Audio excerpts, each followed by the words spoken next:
Hello and welcome to FPL Mate, your best mate for fantasy Premier League content for the 2023-24 season. My name is Dan and I love a differential, a different player in your team compared to what everyone else is going for. They are high risk, high reward players that could make the difference in your team compared to the template or more normal players. So I've got 30 players that you guys sent to me on Twitter of your guys' favourite differentials in your teams right now, and I'm going to rank them all. The one stipulation is all of these players have 10% ownership or less. I want to put these on a tier list. Let's do it right now. Like the video, subscribe, let's get into it. So today my mates over at Manscaped have decided that I am manly enough to represent their band. Now, as a confirmed manly man, I can tell you that the balls you kick with your feet are not the only ones you need to worry about. Introducing the Lawn Mower 4.0. This cutting edge ceramic blade glides effortlessly across your pitch like Alan Saint-Maximin, and the LED spotlight gives you that vision of Kevin De Bruyne for that precise shave. The Weed Whacker 2.0 is another essential addition to your squad. Mrs. FPL Mate hates hairy nostrils, so this bad boy has been an absolute game changer for me. It also does your ears. If you get the full performance package, you also get two products you never knew you needed until now: the Crop Preserver Ball Deodorant and the Crop Reviver Ball Toner Spray. Your partners will thank you, believe me. Oh, but that's not all. You also get this sick travel bag and this pair of Manscaped boxers, who anyone who has worn them will tell you they are the most comfortable pair of underwear you will ever wear. It's unreal how comfortable these are. I've been using Manscaped products as part of my grooming routine for over 2 years now, so I can 100% vouch for them. If you like the sound of all of that, head to manscaped.com and get 20% off plus free international shipping when you use promo code FPLMate at checkout. That's 20% off and free shipping with code FPLMate. Manscaped.com. Your balls will thank you. Man, I tell you what, I just get excited every time I talk about differentials. So like I say, we've got 30 here. We're going to go from the most commonly picked all the way to the most differential of differentials. I'm going to put them in this tier list that you see on screen right now. Starting off with the 10% owned, Darwin Núñez, which I think is definitely somewhere fairly high. I don't think it's a top tier differential to go for. I feel like he does have a lot of potential though. If he has a better season than he did last year, gets himself regular playing time, I think that could definitely happen. He could end up making an absolute mockery of that 7.5 million price tag. We know last season he had so many chances to score, he just wasn't quite doing it in terms of finishing, and, you know, had some problems in and out of the squad. I feel like if he's going to be playing as a number 9 in the new season for Liverpool, I think this actually could be insane. So I think it's a great differential to go for. If you want to go for a different striker, Darwin Núñez is definitely a player I would consider going for. Next up, we've got Martinez. I think this definitely could work compared to Onana and Ramsdale. I think Martinez could, in fairness, score a similar amount of points to those guys, so I'm going to put him in could work. We've got Mason Mount up next.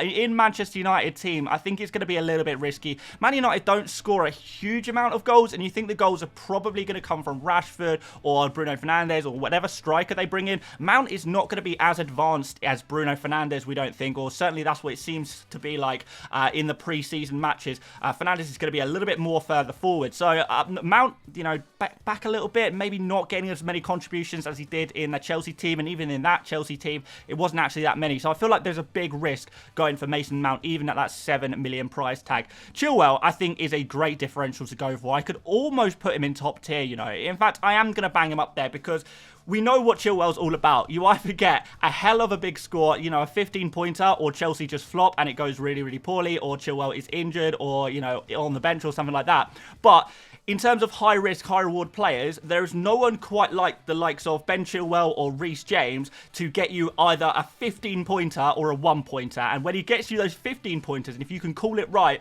and own him at the right moments, then you are just going to be flying in FPL, and not a lot of other people will be willing to take that risk. So in terms of differentials, I feel like he is top tier. I don't think he's a top tier pick in general, but we're just talking about differentials today. We're not talking about just the general players. You know, we've not got any Erling Haalands in here. So we're not really comparing our players that we're picking to Erling Haaland or Saka or Estupiñán, really. But Chilwell, like, for a differential, he's amazing.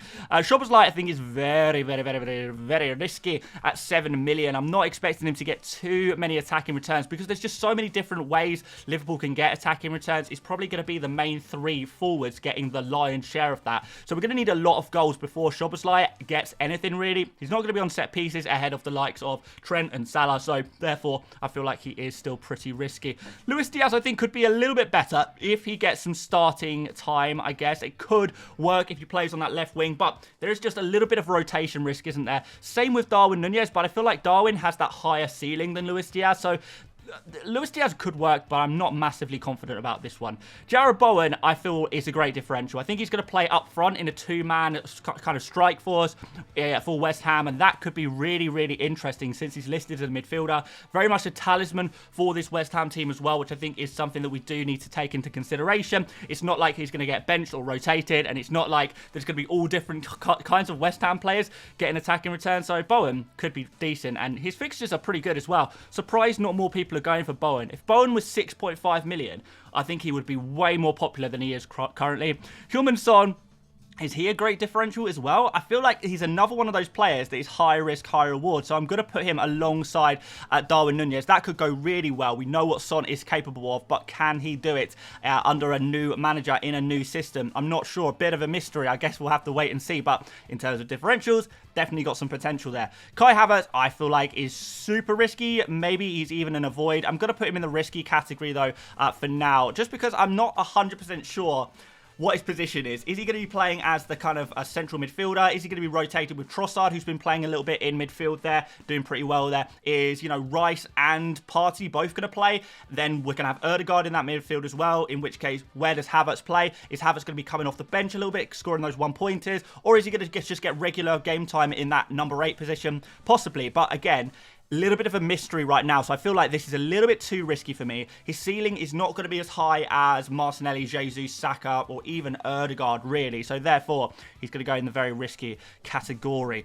Next up, João Pedro, which I think this definitely could work. I don't know if it's a great differential, but it definitely could work. I'm looking at this Brighton team, and although they have so many different options, I think João Pedro could potentially be the guy either playing behind the striker or as the main striker himself. Not really sure if he's going to be nailed on 100% of the time, but I still feel like he could play pretty regular minutes. He's been brought in for a lot of money. Kind of like this pick, very cheap as well. So if you want to take that risk, I think that could work. Someone who could not work is Pascal Gross, who is going to be playing as a CDM, a defensive midfielder. So yeah, don't expect the same points as he was last year. The first half of last season, he was kind of playing as a striker or an attacking midfielder or a second striker. That's where he got all of his FPL points, really. And then as the season went on, under the new manager, De Zerbi, he dropped back and started playing in defensive midfield or sometimes even in defense. So yeah, don't expect a big point scores from Pascal Gross. He is probably the worst of all of the kind of attacking Brighton players that are kind of being picked by people. Jackson, is he a top tier differential? I don't know. I'm not quite prepared to put him that high. I know a lot of people have been looking at Nkunku as the Chelsea player to buy, but anyone who's been following pre-season will have seen that Jackson is absolutely nuts. He's insane. I feel like he's done enough now to cement himself in that Chelsea starting 11. He looks really, really good. Again, on the counter-attack against Liverpool, first game of the season, I think that could work out well. So I'm going to put him in great differential, and definitely a player I've got my eye very closely on. Pedro Porro, I guess it's risky because of his 5 million price tag. When you compare him to Estupinian or Gabriel, it's quite risky to go for Porro instead, and I do think that Spurs are going to struggle a little bit defensively at the start. I have got my eye on Porro, but I feel like he's a wait-and-see kind of player. Don't really want to start him in those opening 2 fixtures against, you know, Brentford, Manchester United after that as well. Kind of a little bit risky. Wissa is definitely, for me, a top-tier differential. If you're looking to just pick one different player in your team, and you've currently got Mbeumo in your squad right now, and you kind of want to, you kind of look at your team, you think, this is kind of template. I've got same old players. I want to mix things up a little bit. Wissa instead of Mbeumo would definitely be the way I would go. Wissa, of course, playing as the central striker. He is the new central striker, main goal threat for Brentford. He is the new bald Tony. So if you want the new bald Tony, you can get it for just 6 million. Top tier, really, really good way of kind of mixing up your team with a little differential there. Definitely would recommend him.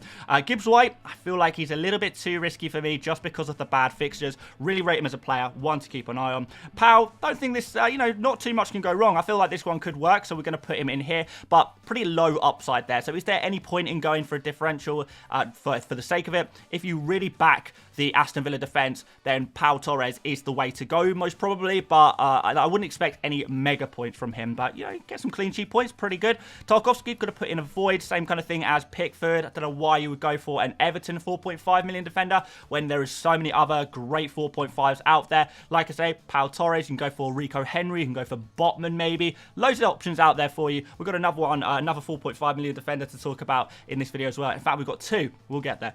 Solly March, I feel like, does he have to be top tier? I feel like he possibly has to be top tier because he has the best numbers of any 6.5 million midfielder in FPL last season, and therefore surely he's the one to go for, maybe, if you want to be different. Look, Solly March could have an insane season. He was so direct. He was the main kind of goal-scoring threat for Brighton when he was fit last season. So I do feel like if you are willing to go against Caldo Mitoma or maybe go against Julio Enciso, then maybe Solly March could be the way to do that. Go a little bit different and actually get a genuinely really good Premier League proven player there as well. Trossard, I feel like I would avoid him until we know what the situation is, where he's going to play, if he's going to play.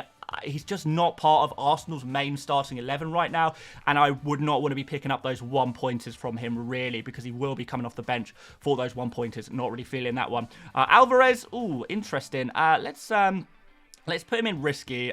He's definitely a high-risk, high-reward player, but he thrives mostly when you know that other Man City players are either injured or getting rotated. Right now, Erling Haaland's fit. De Bruyne is back in training. We've got Foden there still as well. Not really sure how much game time Alvarez is going to be getting, so I feel like he is risky. He's not a complete avoid, but he's definitely risky as far as I'm concerned. Diogo Jota, I feel like we put him in similar category as Luis Diaz. If they get game time, they could absolutely smash it, but who knows? Who's going to be playing on the left wing out of these two guys? Could Jota even play in the middle? There's also Darwin and Cody Gakpo that can play there in the middle as well. So real mystery with Liverpool and who they're going to line up with. So for now, it could work, but there is a degree of risk there. Very risky. Mudryk, I'm sure I don't need to explain that one. Had a poor season last year. He could come good, but we have nothing to kind of evidence that yet. We need proof. We need evidence that he can really do it. Until then, he's a big risky player. Richarlison, I feel like he's straight up a void. He's not part of the main starting 11 for Spurs, so he's going to be picking up a lot of 1-pointers like he did last season. That will change very, very quickly if Harry Kane leaves the club. If Harry Kane leaves Spurs, that puts Richarlison from a void all the way up to top tier. At time of recording, that hasn't happened, so I'm going to have to put him in a void for now. Next up, Levi Colwill. I think this is an interesting one. I feel like it could work. Could work. As long as he gets regular playing time, he's good enough to do that. Will he actually get that playing time? I don't know. He should play probably 3 out of 4 games. Is that enough for you?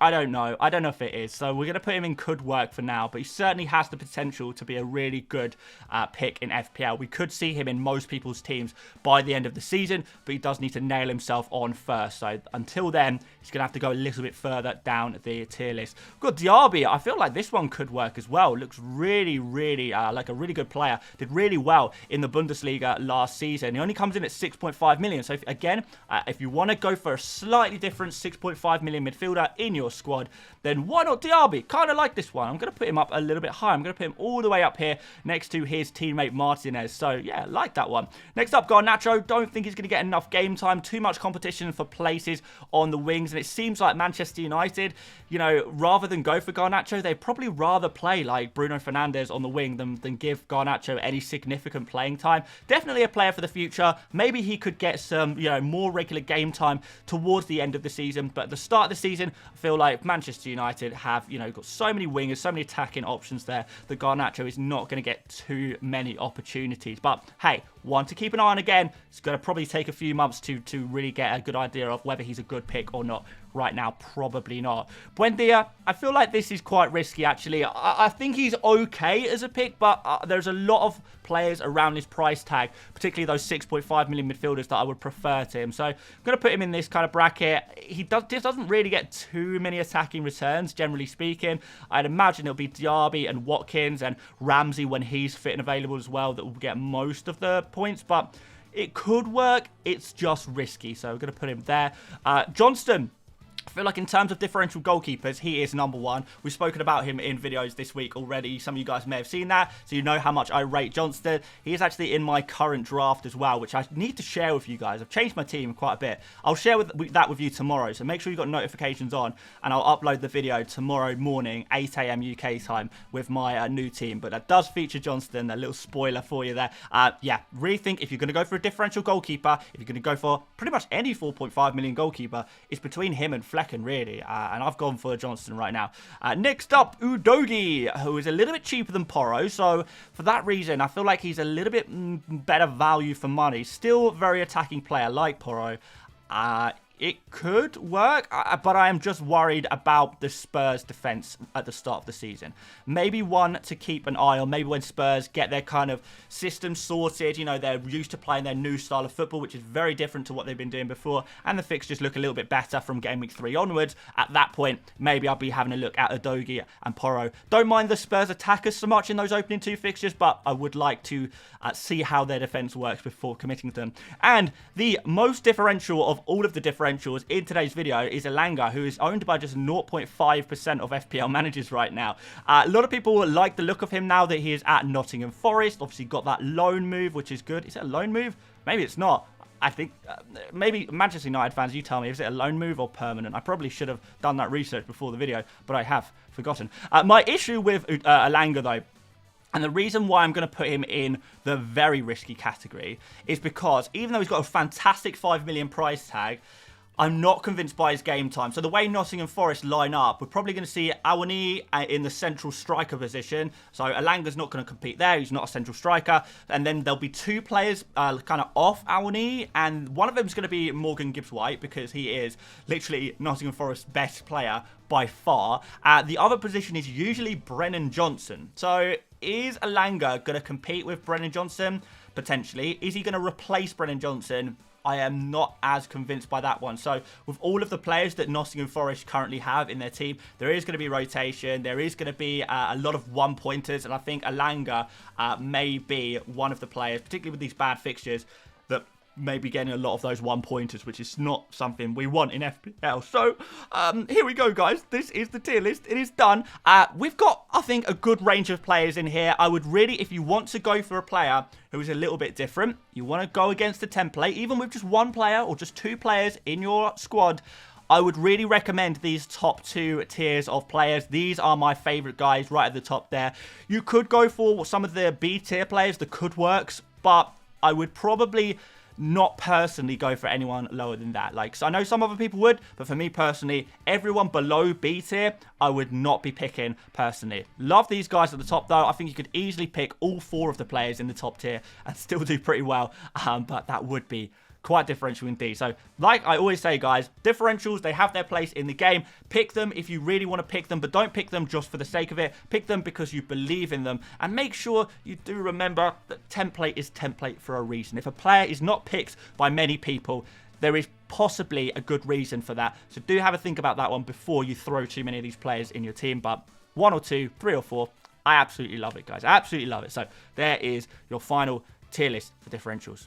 Thank you so much for watching this video, guys. If you did enjoy, please do drop a like, do subscribe if you're new around here, and let me know if there are any other tier lists you would like me to make before the start of the season, because I like making these videos. They're pretty simple for me to make as well. As soon as I've made all of the graphics, which, to be fair, all of like the mini square graphics do take a little bit of time, but whatever, guys. Make sure you check out Fantasy Football Hub, 50% off right now. Check the link at the top of the description. A really, really useful tool. But aside from that, guys, I will see you tomorrow, 8 AM UK time, for my new team selection video, my latest draft, and it is good. See you then, guys, and see you later, mates. Bye-bye.